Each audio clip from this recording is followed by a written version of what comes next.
ప్రసంగి గ్రంథం 7వ అధ్యాయం 1-8 వచనాలు.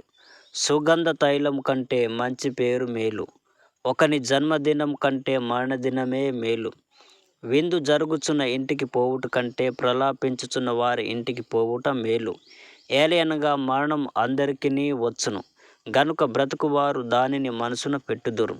నవ్వుట కంటే దుఃఖపడుట మేలు, ఏలయనగా ఖిన్నమైన ముఖం హృదయమును గుణపరచును.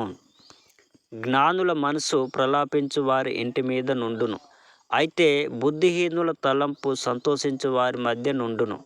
బుద్ధిహీనుల పాటలు వినుట కంటే జ్ఞానుల గద్దింపు వినుట మేలు. ఏలయనగా బాణ క్రింద చిటపటయను చినుకుల మంట ఎట్టిదో, బుద్ధిహీనుల నవ్వు అట్టిదే, ఇదియు వ్యర్థం. అన్యాయం చేయుట వలన జ్ఞానులు తమ బుద్ధిని కోల్పోవుదురు.